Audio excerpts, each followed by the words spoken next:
Olá, bem-vindos a mais um Atlantic Connection. Eu sou Carlo Cauti e, como sempre, tenho o prazer e a honra de compartilhar a condução do programa com meu parceiro do outro lado do oceano, o Nuno Vinha, sou diretor do Jornal Econômico. Olá, Nuno, como é que você está? Olá, Carlos. Estou bastante bem. Nós hoje temos neste programa temos um tema ótimo.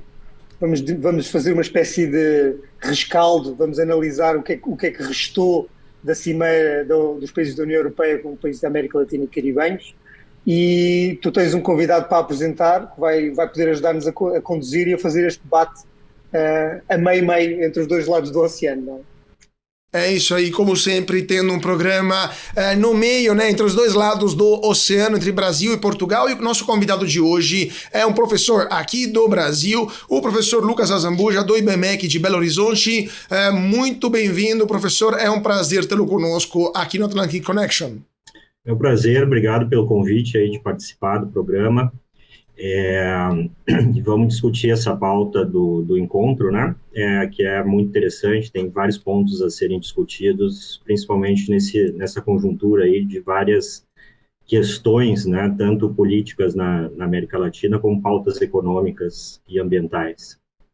Pois é, a gente vai falar hoje, né, dessa cúpula, né, ou Cimeira, como se fala em português de Portugal, União Europeia, CELAC. Rapidamente, antes de iniciar o nosso papo, 30 segundos para se apresentar, professor. Quem que é o professor Lucas Azambuja e qual é a sua área de especialização na vida acadêmica? Então, eu sou professor do IBMEC, como já falou, de Belo Horizonte, dos cursos de Administração, Economia, Relações Internacionais e Direito. Tenho doutorado pela USP, pela Universidade de São Paulo, em Sociologia.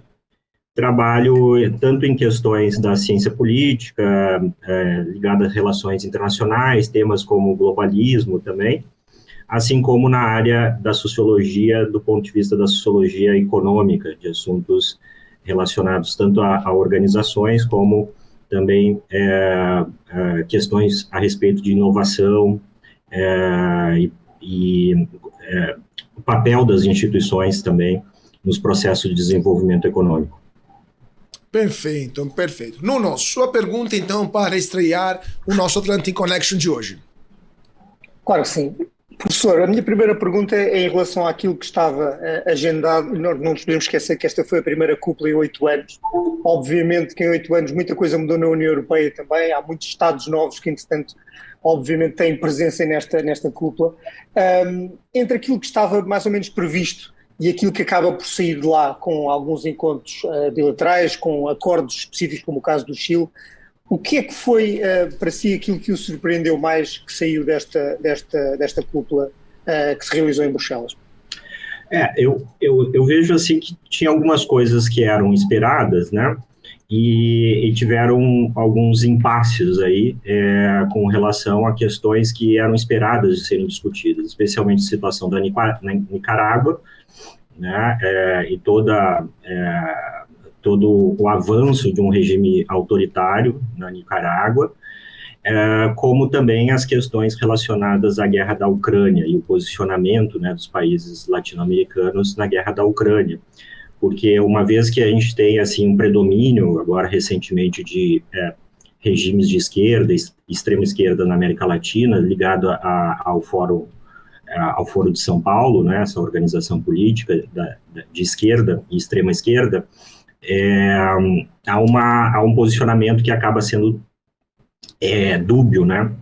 De um lado, há um interesse de aproximação com os organismos supranacionais, como a União Europeia, né, e tudo mais, mas, ao mesmo tempo, não se quer se distanciar ali da Rússia, da China e das relações com esses países, até vamos dizer assim, uma certa identificação ideológica por parte dos governos latino-americanos, né, ligados ao Foro de São Paulo, e esses regimes, o regime da China e da Rússia. Pois é, né, professor? Agora, falando justamente a questão da Rússia, uma das polêmicas dessa cúpula foi o fato que o texto final não previa, né, não teve termos hostis, né, considerados hostis à Rússia. Mesmo assim, a Nicarágua não endossou, né, o documento. A gente está vendo um distanciamento. A guerra da Ucrânia, podemos defini-la como um distanciamento entre a Europa e a América Latina como um todo, já que nenhum país da América Latina aplica sanções contra a Rússia, poucos países condenaram a Rússia na ONU pela invasão, há uma certa até compreensão por alguns países pelo que a Rússia está fazendo na Ucrânia. Podemos dizer que a guerra da Ucrânia é um divisor de águas entre o Ocidente, estrito senso, né, Europa, Estados Unidos, Japão, a Austrália, e o resto do mundo, e a América Latina está indo para esse resto do mundo?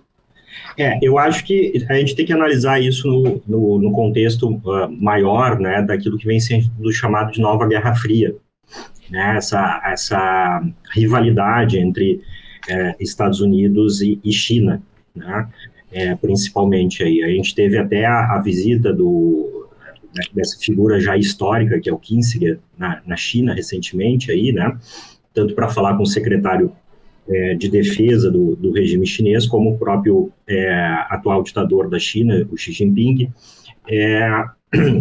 para tentar reforçar, né, aquela histórica cooperação que o próprio Kissinger representava entre Estados Unidos e China, né? Então, isso resgata essa conjuntura histórica da antiga Guerra Fria para a nova Guerra Fria, e nesse momento, então, de acirramento que a guerra da Ucrânia trouxe para essa conjuntura mais ampla, né, a gente tem um predomínio em boa parte dos países e a volta, né, em boa parte dos países da América Latina de regimes, como eu disse, de esquerda ou extrema esquerda, ligados ao Foro de São Paulo. E aí, por uma identificação ideológica, de laços econômicos, de determinados interesses, cooperações, acaba se adotando muito mais o posicionamento da Rússia e da China com relação a esse conflito, do que o posicionamento aí dos Estados Unidos e da própria União Europeia com relação à guerra da Ucrânia. Então, eu acho que não é exatamente um afastamento estrutural, né? Ele é conjuntural, na medida em que esses regimes continuem, né, avançando na América Latina. Se houver, novamente, né, uma retração desses regimes, eu imagino que o natural seria ou um posicionamento de neutralidade, como foi o caso aqui no Brasil durante a gestão Bolsonaro, né, ou então um alinhamento mais forte com Estados Unidos e União Europeia nessa questão. Professor, houve aqui uma questão curiosa que surgiu nesta cúpula, nesta cimeira, que é precisamente o facto, por exemplo, o primeiro-ministro da Letónia tentou estabelecer um paralelo entre aquilo que se está a passar na Ucrânia, com a invasão russa, chamando-lhe uma nova guerra de colonização. Ou seja, é uma antiga potência colonizadora, um colonizado que quer, obviamente, reaver o seu território. Ora, a questão da colonização foi exatamente algo que também dividiu os países da América Latina dos países da União Europeia, no que toca, por exemplo, ao texto final, em que não entrou em consideração não ficou nenhuma referência a qualquer compromisso a reparações pelos anos de escravatura, exercícios, enfim, e de colonização dos países europeus. É acertado esta estratégia de tentar trazer a questão da colonização para meter os países da América Latina a bordo deste barco anti-Rússia, anti-agressão à Ucrânia?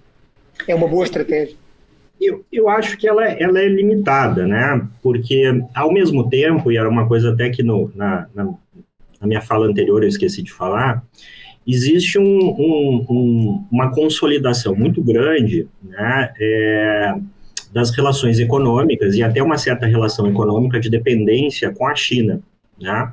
Com os processos de importação e exportação chinês e de investimento chinês nesses países. A gente vê muito, por exemplo, o avanço, né, da China, por exemplo, na Argentina, aqui na América Latina, né, na América do Sul.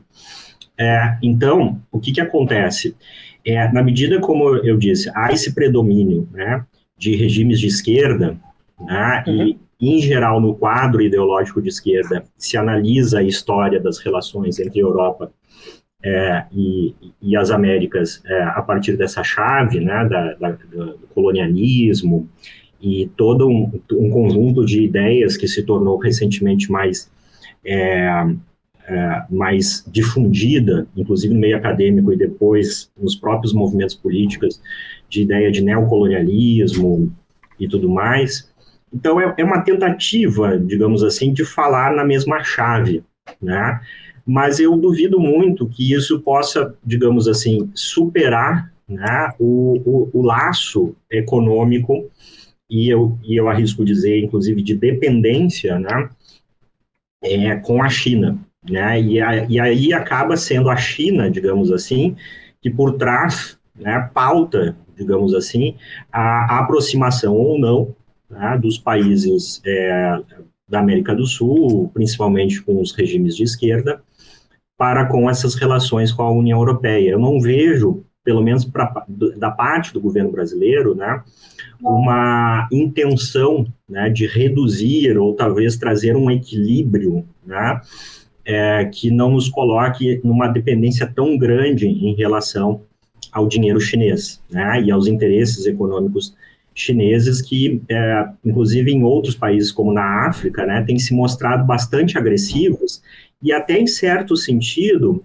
eles, numa outra chave ideológica, reproduzem mecanismos que eram vistos como mecanismos de colonização, né, de dominar economicamente um país e assim conseguir, de alguma forma, conduzir as políticas daquele país, né, para que pelo menos elas não vão de encontro com os interesses geopolíticos da China.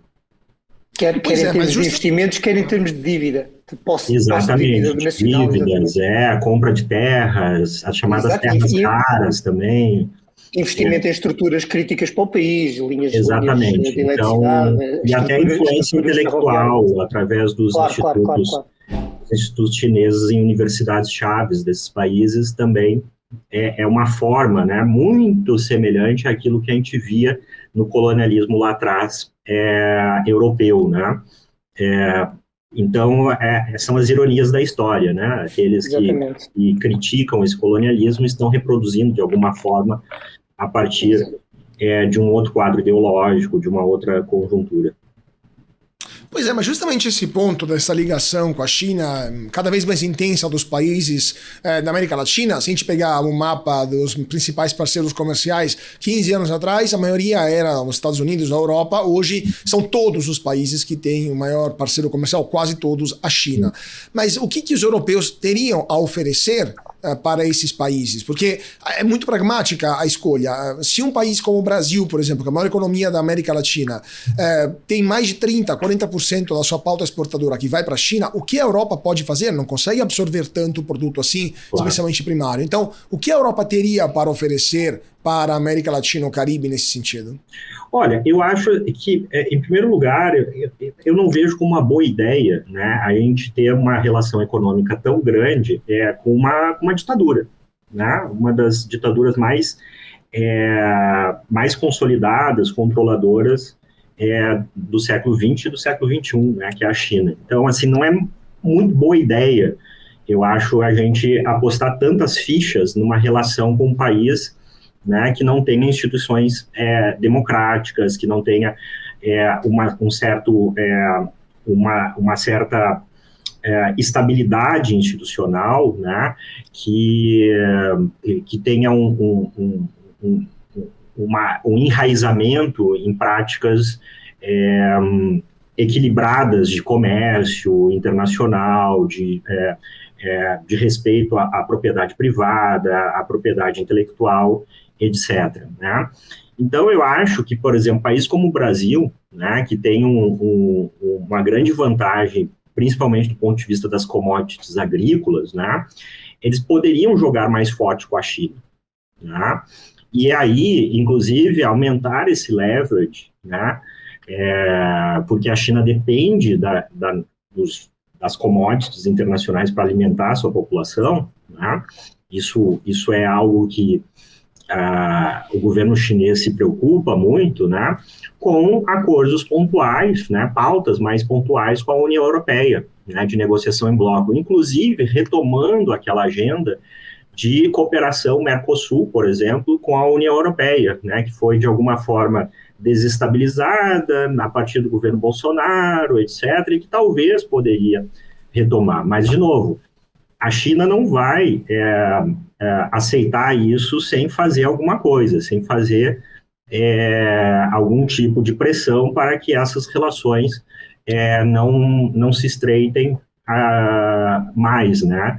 Em pautas que, para o Brasil, eu acho que, e para outros países latino-americanos, eu acho que seria interessante com a Europa, na medida em que a maioria dos países europeus aí tem instituições comprometidas com princípios importantes, né, que no longo prazo, né, nos dão retorno, nos dão um crescimento, um desenvolvimento mais sustentável do que ganhos imediatos com países que não têm um comprometimento histórico com princípios que, inclusive, a literatura econômica já demonstrou que são aqueles que têm se mostrado historicamente mais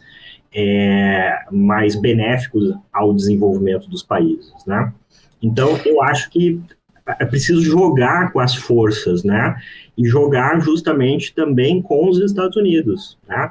Voltar a uma tradição brasileira que começou, inclusive, com o Barão do Rio Branco, que, para combater, digamos assim, os abusos, né, da Inglaterra, da Europa no Brasil, eu buscava os Estados Unidos, né?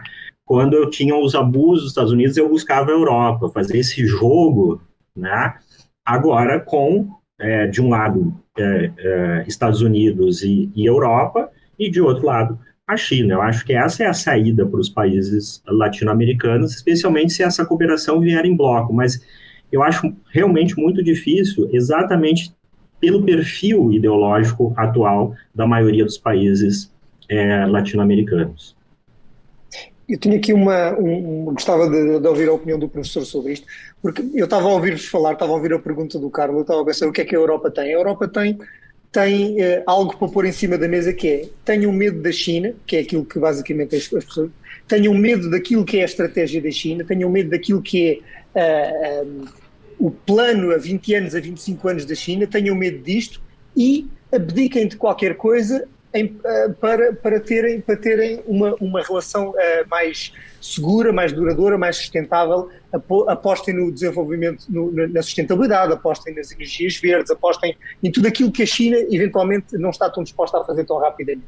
Por outro lado, aquilo quando o professor falava, eu gostava de ouvir a sua opinião sobre isso, falava sobre acordos pontuais com a União Europeia, sobre questões agrícolas, obviamente. A própria União Europeia tem um grande problema porque tem dentro do seu próprio seio, digamos assim, na França, tem elementos altamente contra qualquer acordo com o Brasil do ponto de vista agrícola. Portanto, eu não sei o que é que a Europa realmente tem para oferecer neste aspecto, a não ser um cenário de terror, no caso de não ser de terror, não é bem, quer dizer, é um cenário negro, né, digamos assim. Aliem-se aos Estados Unidos, aliem-se às democracias ocidentais, não porque tenham algo a ganhar connosco, mas porque têm algo a perder ainda mais com a China, no caso de apostarem a longo prazo. Mas, na verdade, a minha opinião era sobre isto: o que é que a Europa tem como moeda de troca direta e imediata? Este investimento de 45 mil milhões de euros que a Comissão Europeia prometeu em energias renováveis na América Latina, isto pode ser por aí, promessa de investimento? Eu acho que uma das coisas é o investimento nessa área aí, né? Eu acho que é algo que ambos os lados têm a ganhar, né? Mas tem que se olhar um pouco com cuidado, né, nessa agenda ambiental, porque também, de um outro lado, há certas demandas, né, ambientais que podem trazer prejuízos para a atividade, principalmente agrícola, pecuária, países como a América Latina, né? Eu acho que uma outra coisa também é o fato de que talvez os países latino-americanos possam oferecer aquilo que, de certa forma, a China, né, no passado recente mais, hoje um pouco menos, né, como um lugar de investimentos para a indústria, né, para atividade intensiva em trabalho, etc. E, em troca, os países latino-americanos podem aí fornecer questões, por exemplo, do ponto de vista energético, né, que com a guerra da Ucrânia se mostrou a vulnerabilidade, né, da União Europeia aí com a Rússia nesse sentido. Então, talvez essa área de cooperação energética, né, para retirar, digamos assim, a União Europeia da dependência do gás russo e tudo mais, poderia ser, né, um objetivo aí de longo prazo em cooperação, em conjunto com essa pauta das energias renováveis, etc., né, de cooperação entre os dois blocos. Mas, de novo, né, na medida em que essa pauta é colocada, né, como eu disse, China, Rússia não vão assistir isso de braços cruzados, né, e eu temo que a penetração desses dois países, né, nos regimes, como o próprio Brasil, como Argentina, Nicarágua, Cuba, Venezuela, né, se faz tão presente que fica difícil, né, concretizar essa agenda, né, e produzir esse resultado que você mencionou de né, tirar a União Europeia dessa relação complicada com a China, né, e, ao mesmo tempo, também a América Latina se aproximar com a Europa, e, como eu disse, com países que têm instituições que, no longo prazo, se mostram melhores, né, de produzir cooperações em termos de desenvolvimento e comércio internacional. Pois é, né, Lucas? Mas é justamente esse ponto. Você falou da penetração chinesa e russa, mas uma coisa é aquilo que o governo é disposto a fazer, até por questões ideológicas, né? O governo de esquerda, por exemplo, a gente viu o Lula passando uma semana na China e poucas horas nos Estados Unidos, por exemplo, né? Mas outra coisa é o que a população aceita, porque aqui no Brasil, pelo menos, a gente percebe que a população olha para a China como uma ditadura, mais como uma ameaça do que como uma oportunidade, que gostaria de ter laços muito mais próximos com os Estados Unidos e também, eventualmente, com a União Europeia, pelos valores que Washington e Bruxelas representam.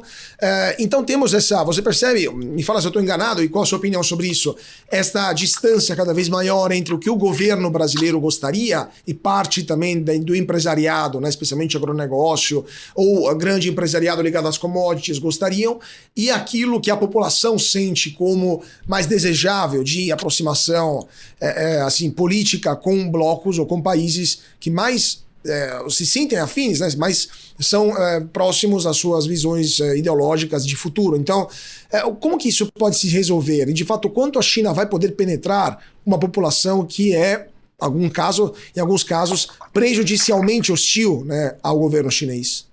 Então, justamente esse é o problema de longo prazo, tá? Porque o que acontece? Exatamente pela natureza do regime chinês, tá? Você teria que o aumento dessa, vamos colocar assim, dessa cooperação, dessa relação com a China, né, inevitavelmente teria que fazer com que, de alguma forma, os países que estivessem sob a esfera da influência da China reproduzissem esse autoritarismo que o próprio regime chinês tem, né, de impor à sua população as agendas que são as agendas da elite dominante daquele país, né? A revelia do que a população espera, né? Claro que, por mais que haja uma ditadura, ela sempre precisa de algum apoio popular, né? Mas convenhamos que isso é muito a capacidade da população pressionar, né, e, de certa forma, ditar os rumos das decisões políticas num regime chinês é muito menor do que num regime democrático, né? Então, isso é que traz um grande problema, né? Ou seja, a China, de alguma forma, contaminar, né, transmitir o seu modelo, né, político, que, inclusive, tentam dizer que é uma democracia com características chinesas ou coisa parecida, né? E é realmente absurdo, né? Isso é claramente uma ditadura, tá? Para os demais países que vão se submetendo, digamos assim, à esfera de influência chinesa, tá? Então, o que vai depender isso? Justamente da capacidade da população de se mobilizar, tá? E pressionar esses regimes na direção contrária, né? Na medida em que eles conseguem pressionar na direção contrária, a relação com a China, na minha visão, acaba, né, se complicando um pouco mais, né? E então o futuro dessa conjuntura que você mencionou está muito no aprimoramento ou no retrocesso das instituições democráticas na região, tá? Se a região, né, percorreu o caminho aí que percorreu a Venezuela, percorreu a Nicarágua, tá? Eu vou ter, sim, né, uma consolidação da China como esfera, como potência, né, que controla geopoliticamente a região. Isso vai ser muito complicado aí para os Estados Unidos. A gente viu, inclusive, esse evento aí da instalação de uma base de espionagem em Cuba, né, por parte da China. Né? Há também já relatos de que na Argentina já há a presença também desse tipo de influência militar, né? Então, agora, se as instituições conseguirem reverter essa onda autoritária, né, do caminho da Venezuela, do caminho da Nicarágua, nos outros países, aí eu acho que a gente pode pensar numa outra conjuntura onde essa aproximação, né, com a União Europeia, com os Estados Unidos, possa gerar bons frutos políticos, de um lado, a consolidação de relações mais democráticas, né, e de outro lado, digamos assim, em práticas que têm se demonstrado melhores do que aquelas que a China representa do ponto de vista político, do ponto de vista econômico, no seu modelo, né? Então, como eu disse, tudo vai depender, sim, da política doméstica. Se a política doméstica, né, for na direção de Venezuela, for na direção de Nicarágua, a gente vai ter uma deterioração política. Se não, né, a gente pode pensar aí numa outra conjuntura, numa outra relação, inclusive de cooperação e não de dependência com relação à China. Professor, eu se calhar fazia essa pergunta para si, mas também para o Carlos, porque o Carlos está em São Paulo e está, obviamente, a ver as notícias todas que estão a sair na imprensa. Por que razão é que acha que o presidente Lula disse que esta foi uma cúpula, uma cimeira, eu vou citá-lo, extremamente bem sucedida? Porque não saiu de lá nada que fosse demasiado perigoso para nenhuma das partes, porque não saiu de lá nada que fosse extremamente definidor para aquilo que vão ser os próximos anos, ou porque saiu alguma coisa, algum acordo, alguma ideia que é particularmente agradável para o presidente Lula da Silva, que está, obviamente, como o professor disse no início, a refazer aquilo que são as relações diplomáticas que ele considera que têm sido desfeitas nos últimos 6 anos de Bolsonaro. Porquê é que acha que ele considera isto uma cimeira extremamente bem-sucedida? Eu acho que, na verdade, quando Lula falou isso, ele estava muito mais se referindo digamos assim, aos seus opositores políticos domésticos do que da comunidade internacional, né? Porque vai reforçar essa narrativa de que, de alguma forma, o Bolsonaro isolou, né, o Brasil da comunidade internacional e que, de alguma forma, a presença dele nesses encontros, etc., significaria, então, a retomada do Brasil no contexto internacional, numa melhor cooperação e tudo mais, principalmente nessa agenda ambiental que sempre foi, no mínimo, complicada, né, entre o governo Bolsonaro e a União Europeia, né?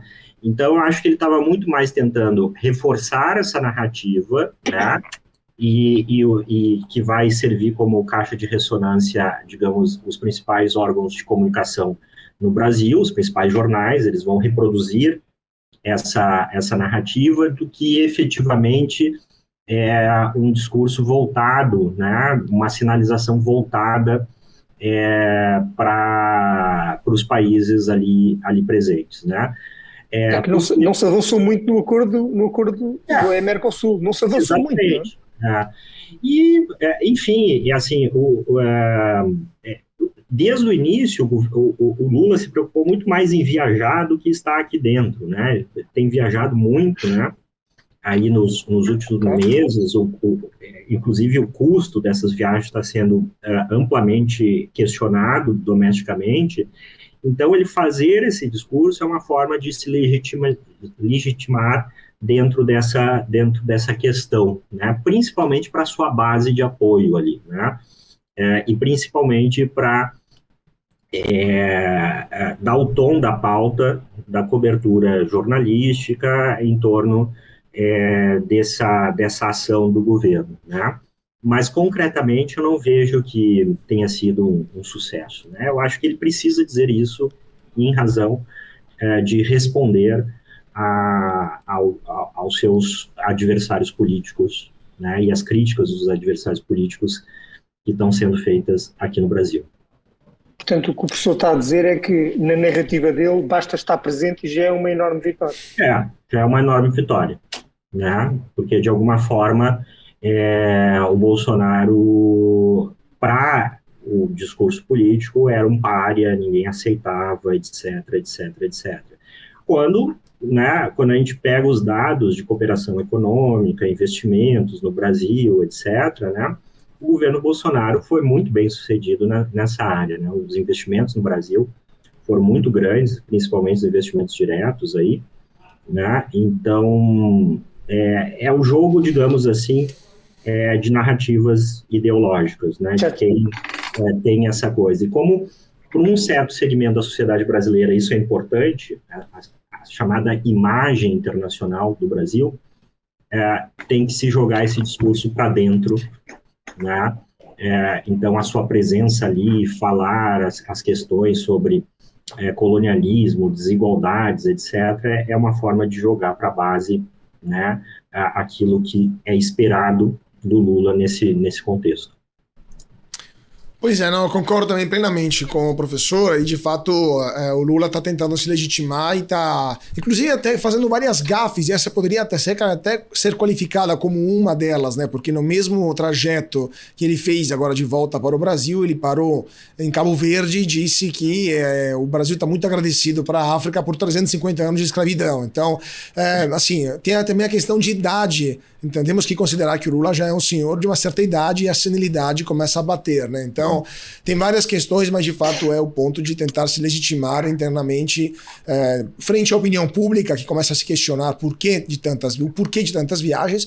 E lembrando também que, de fato, sim, a União Europeia olha para o Lula com mais, vamos dizer assim, abertura, né, mais disponibilidade do que era com o Bolsonaro, até por falhas de comunicação do próprio Bolsonaro, né, que não era muito diplomático, vamos dizer assim, mas também porque a União Europeia, hoje, em 2023, está de joelhos, de fato, está desesperada para obter, seja fornecimento de energia, aqui de alimentos, fornecimento garantidos, geopoliticamente tranquilos e baratos, né? E depois da guerra da Ucrânia, um contexto muito diferente daquilo que era 2019, 20, 21, por exemplo. Então, é um mundo diferente. A União Europeia está muito mais disposta a fazer concessões e a se mostrar aberta em relação ao Brasil, América Latina, inclusive negociando com ditaduras sanguinárias, né, como Cuba, Venezuela, Nicarágua, que estavam presentes lá na CELAC, do que era no passado. Então, com certeza, esse é um ponto. E lembrando também, né, como o professor falou, o governo Bolsonaro era considerado um pária a nível internacional pela retórica, até pela imprensa internacional, mas foi o Bolsonaro que anunciou, né, o acordo de livre comércio com o Mercosul em 2019, e o governo Lula tomou posse com o discurso de vamos renegociar, vamos rever esse acordo, porque há várias linhas de pensamento dentro do PT que são hostis a esse acordo, né? Há várias facções dentro do governo que não não tem uma visão ideológica favorável ao livre comércio. Então, é de fato algo muito complicado, né? Só um ponto relacionado também, eu acho que uma outra pauta importante que vai retroceder, que foi iniciado no governo Bolsonaro, foi a aproximação com a OCDE, né?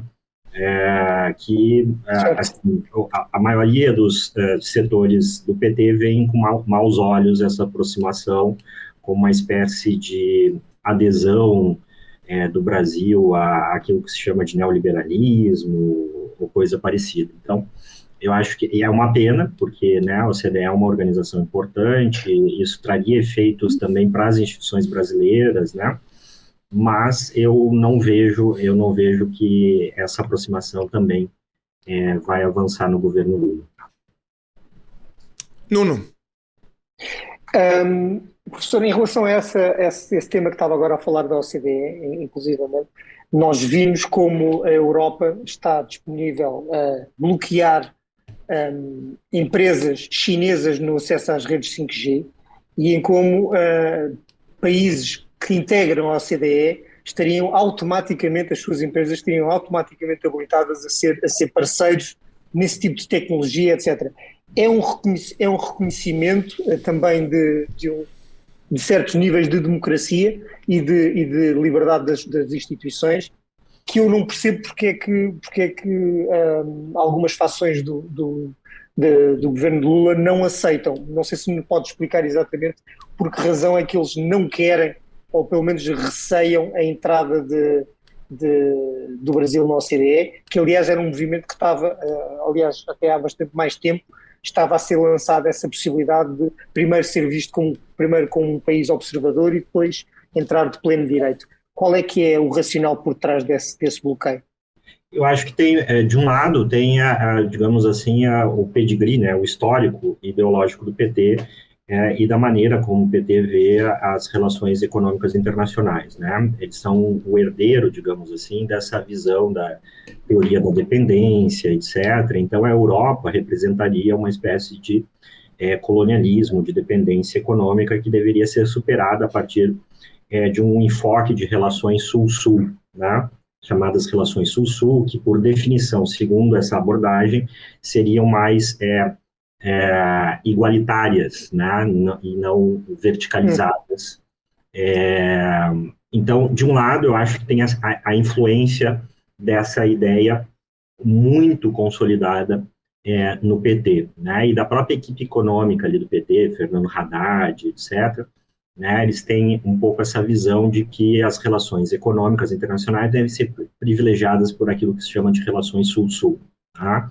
Então, a aproximação com a OCDE seria, né, uma capitulação a essa agenda de consolidação de relações sul-sul, né, e que, como a gente estava falando aqui na prática, criar uma nova dependência com a China, né?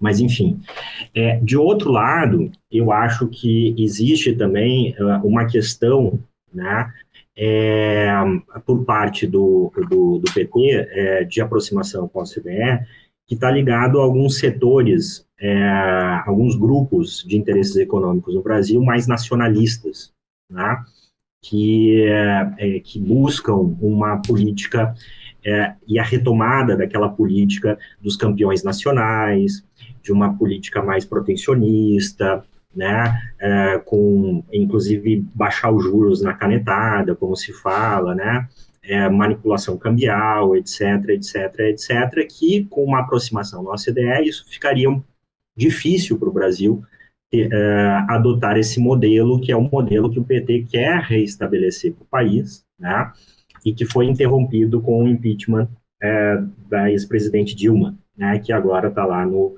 Banco dos BRICS. Então, vejo que não se quer, justamente por uma visão histórica sobre as relações econômicas internacionais que predomina, né, nos quadros do PT, e, ao mesmo tempo, também essa conjuntura de retomar no Brasil, né, esse modelo, né, que o PT aposta do novo desenvolvimentismo, do intervencionismo, etc., etc., e que agrada alguns grupos econômicos brasileiros que têm interesse, né, em juros subsidiados, proteções, etc., etc. Pois é, mas assim, a situação não está tão favorável na conjuntura sul-americana para o Brasil nesse aspecto, porque no próprio Mercosul, por exemplo, há tendências divergentes. O Uruguai, caso típico, né? O Uruguai está até disposto a sair do Mercosul para assinar acordos comerciais, não apenas com a União Europeia, mas com a China também, porque tem uma visão de livre comércio que não é mais uma opção, mas uma necessidade. O Paraguai também, uma visão um pouco mais tímida, mas também na mesma linha.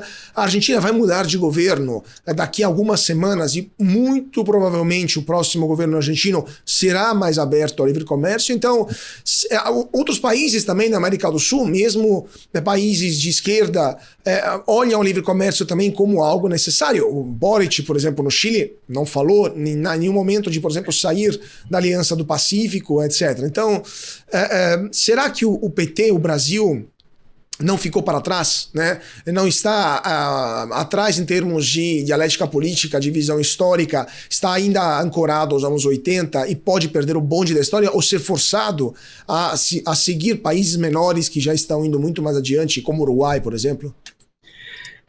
Aí eu acho que tem uma questão assim da conjuntura nacional mesmo, né? Ou seja, o tamanho do Brasil faz com que a sua capacidade de ser movimentado desde dentro seja maior do que essas influências dos outros países, da conjuntura dos outros países da região, né? Então, eu vejo da seguinte forma, né? Eu acho que o PT aposta, né, tudo sinaliza nessa direção, da retomada daquelas pautas históricas do PT, né? Forte intervencionismo estatal, alinhamento com países com uma certa identificação ideológica, né? Principalmente como a gente estava falando, China, Venezuela, né? O Lula tem buscado muito essa coisa da Venezuela, né?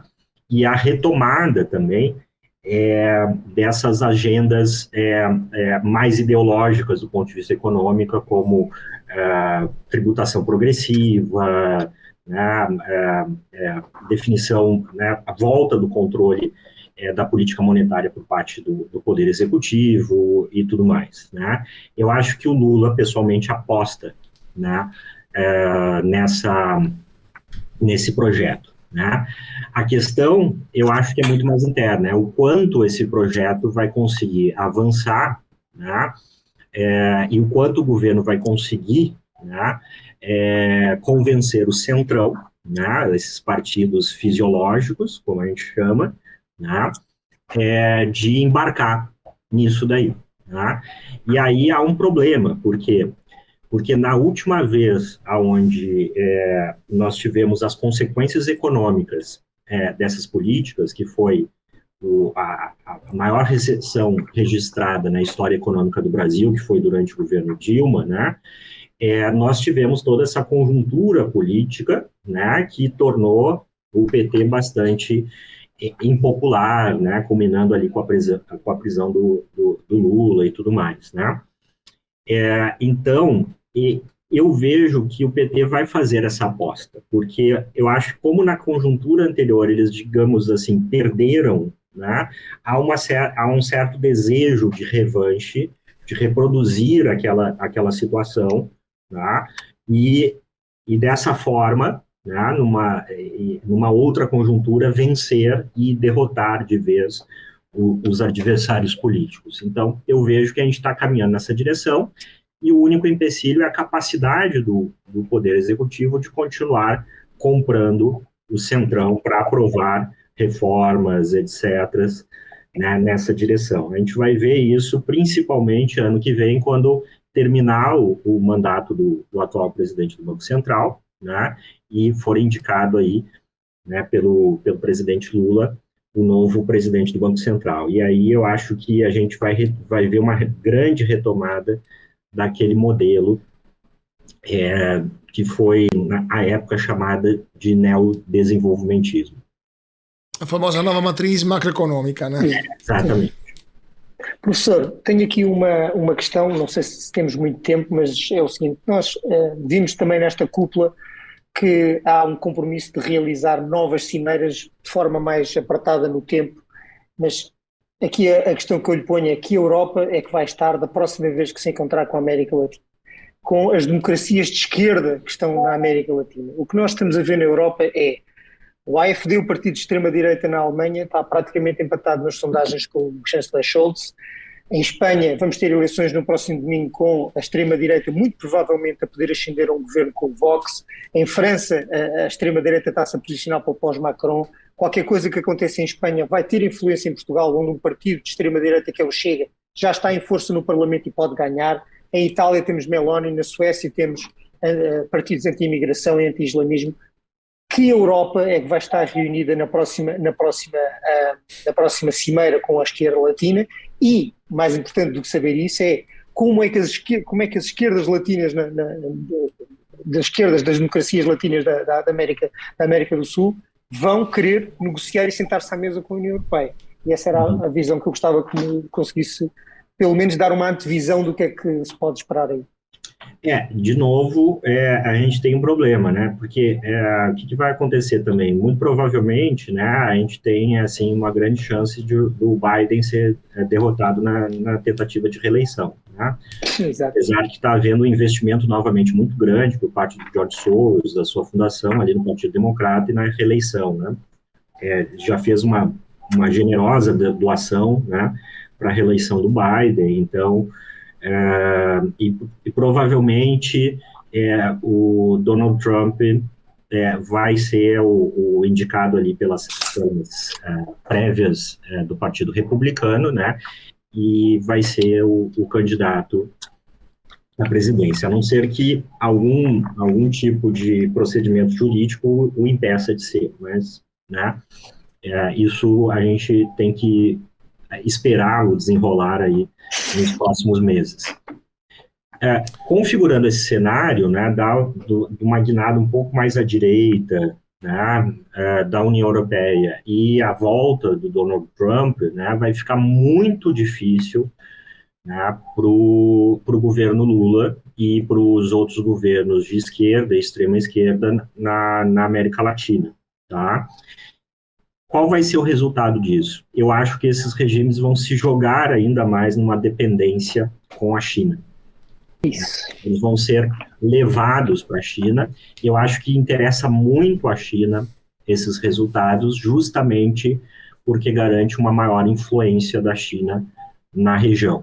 E aí, infelizmente, o resultado vai ser uma maior presença da China, com todas as consequências que essa presença tem se demonstrado, né, por exemplo, na África, né, que tem sido aí vítima, digamos assim, de um colonialismo chinês, né, e isso, como eu disse na minha fala anterior, né, vai implicar o quê?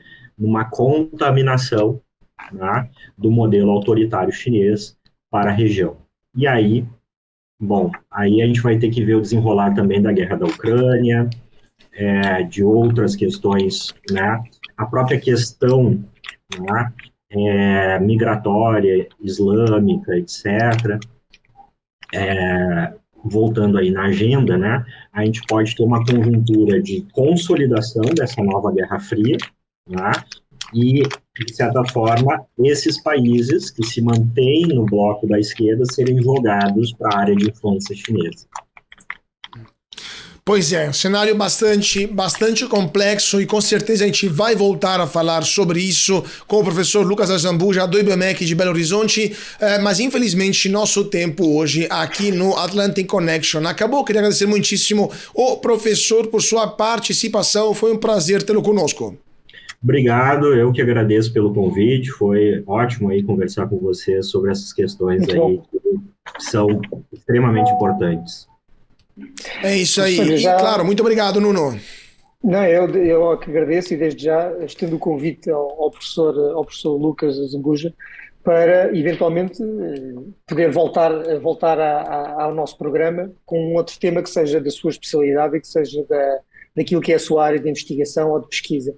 Eu desde já agradeço também em nome do Jornal Económico a sua presença, foi ótimo conversar e convido a quem nos está a assistir para poder ver o programa, não só no canal do YouTube, como também nos sites do Jornal Económico e da BMC News.